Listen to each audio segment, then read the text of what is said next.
Welcome back to Double Fries, No Slaw. TJ Pittenger, Richie Barnes. And last week, Richie, Florida State lost a commitment from four-star running back Amari Thomas. He decommitted, and it seems very much like he's trending towards South Carolina. I want to talk about his recruitment specifically, what Florida State does at the running back position here in a minute. And then lastly, I do want to talk about thoughts on this class, right? Currently still a top 15 class. We think it'll land somewhere between that 10 to 15, maybe just outside of that, hopefully not, range. How much stability is there within the class? But first of all, Amari Thomas, four-star running back, blue chip, seems to be trending towards South Carolina. Richie, he was on it wasn't an official visit or anything like that, but he was at Florida State for a 7-on-7 camp that Florida State was hosting. And at that camp, I don't remember if we talked about this specifically on here or if we talked about it or if I just talked about it on Twitter or X, whatever.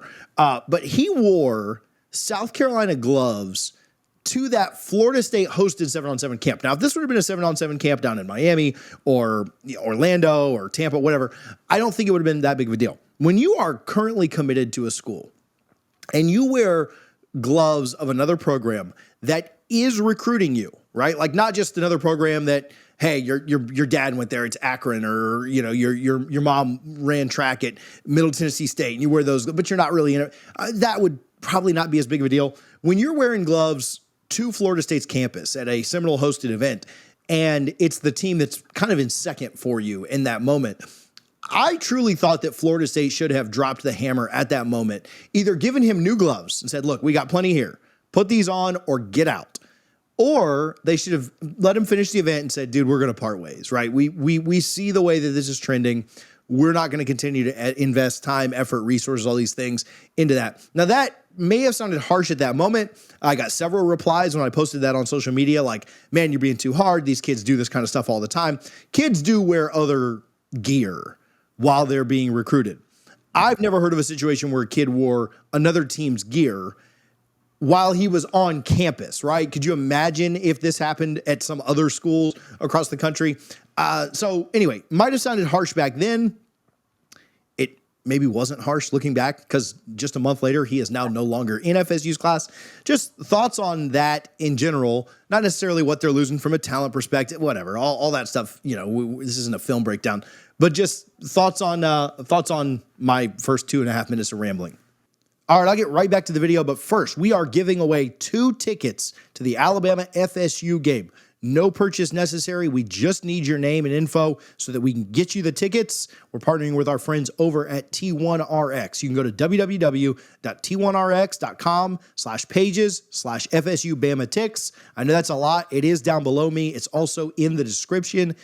Enter your info. We will give away 2 tickets to that game. You can double your chances to win if you sign up for any kind of a consultation with Emerald Medical. Links to do that on the page as well. But again, no catch, no purchase necessary. Go enter to win 2 tickets to the FSU Alabama game, and hopefully we will see you out there. Yeah, I think it's, like you said, it's one thing if he were to be an uncommitted prospect at a camp. That happens all the time, I'm sure. I'm sure people wear Florida State gloves to other schools' camps, 7-on-7 events, different things like that. But to be a committed prospect, I just think that's an extreme level of disrespect to the coaching staff and to your fellow committed prospects.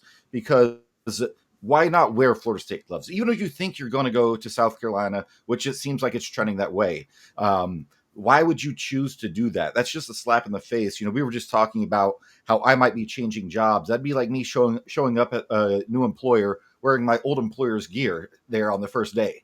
Say, all right, I'm here. Let's go. I don't like it. I think there should have, and there may have been, I don't know. There should have at the very least been a conversation after the camp with Mike Norvell pulling him aside, because there's no way he was not aware that was going on, and saying something along the lines of, hey, I saw you wore those gloves. What's going on? Just tell me more. And, that could have led the way. Maybe he wanted to decommit at that time, and it could have opened that door, and it could have been, much less ugly than losing a 4-star running back, because it is bad optics. But at the same time, if Norvell had that conversation and said, listen, if you plan to go somewhere else, I noticed you showed up with these gloves. Are you all in or not? I need to know. If not, then you need to decommit right now. But if you are all in, I'm going to ask you to shut down all visits and truly be committed to Florida State. But I just think, for me, it's the disrespect of doing something like that. Again, if a kid who's uncommitted shows up to Florida State wearing Florida gloves, is that, would I like that? Not really, but at the same time, it wouldn't really be a huge deal. It's just, it's really telling of him and where his mindset was. Because again, if you're committed to a job or something like that, and let's dumb it down for a teenager. If you're accepted a job at McDonald's and you show up for your interview in a Burger King shirt or something, you just don't do that.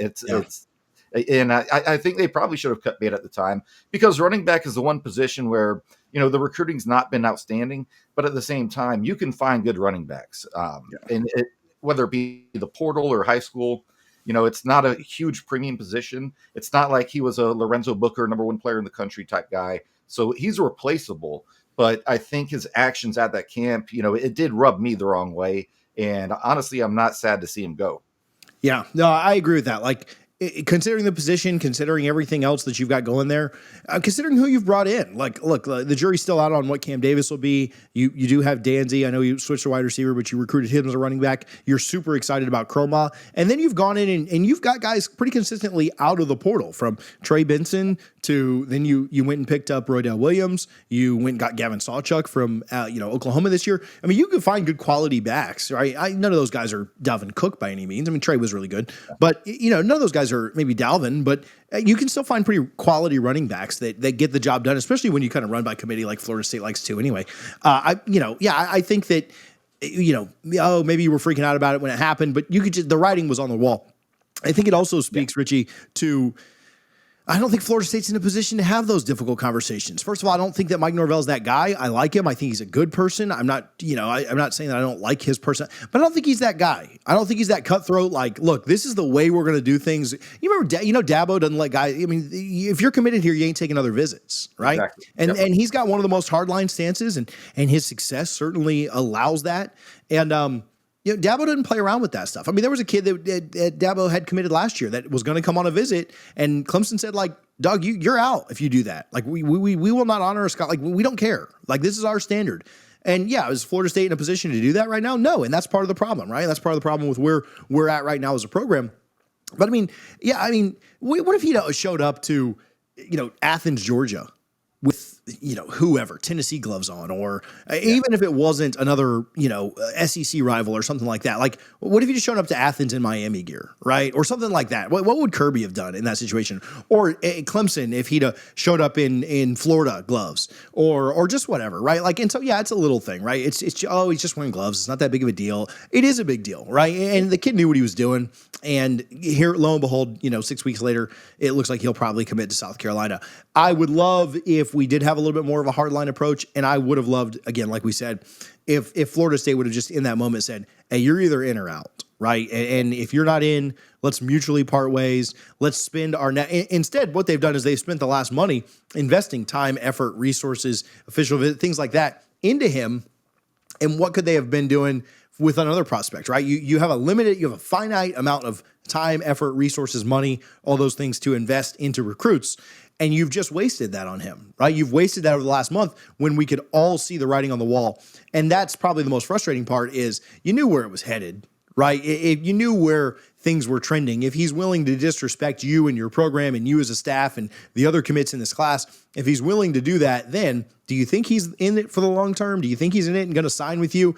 And that's where I would have liked Florida State to take a little bit more of a hardline approach and say, hey, man, we're not going to play these games, right? Because I can guarantee you Kirby Smart wouldn't have. I don't even like him. Mario Cristobal wouldn't have allowed that. Steve Sarkisian, Dan Lanning, the good coach. You don't even have to talk about like the really good coaches or really good recruiters in America. Like, do you think James Franklin would have put up with that? Do you think Sharon Moore would have put up with that at Michigan? Do you think, any of these coaches, right? Dillingham out at Arizona State, do you think they would have put up with that? So it's not even like, oh, well, of course Kirby wouldn't, or of course Sark wouldn't. Napier wouldn't have put up with that. He just said, no, sir. Like, put Florida stuff on, or put black gloves on or white gloves and get out, right? Like, this is what we're doing. So it's a little bit of, is anybody shocked? Nobody's shocked by this, right? So I think that's the frustrating part too. And I think what's also frustrating is that, our coaching staff allowed that to happen. Like you said, they noticed it probably pretty early on because it was probably a little bit of a red flag.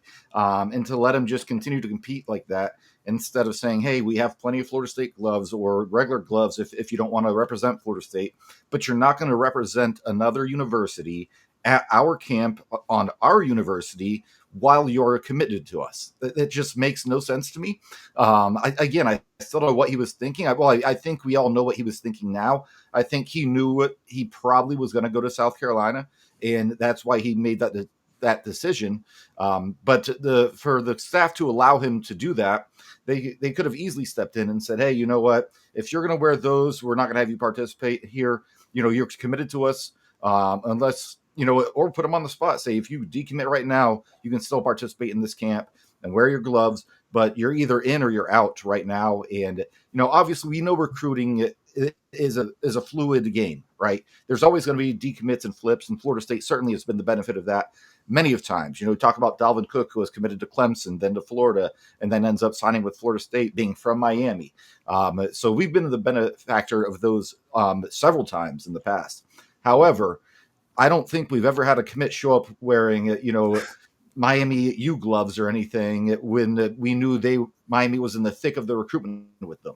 To your point, it's maybe one thing if, his dad went to Arizona State and, they're not even in the mix, but he wears Arizona State gloves to honor his dad. That's one thing. But what he did, I think, was completely inappropriate, disrespectful, and our staff allowed that to happen, which is a sad thing. Yeah. You got to read the writing on the wall, right? And you got to read the room. And our staff doesn't do a great job of that. And they hold on a little too long. They believe the kids' words more than they believe actions. And that's been a consistent theme. On the class in general, we talked about top 15 still, even with this departure. I think they'll probably have to. I don't know that they sign a blue chip running back this cycle.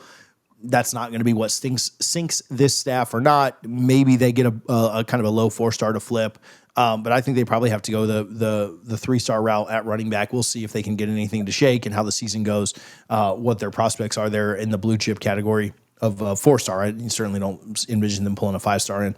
But, the class in general, I think there are probably a couple of guys, and I won't go into names or anything like that. There are a couple of guys that are highly sought after and other people would really want. And there's some flip candidates, but I don't know if it's just me getting fooled again, but I'm actually not really that worried about this class just in general. I think guys kind of know what they signed up for. They understand they committed to a 2-10 team.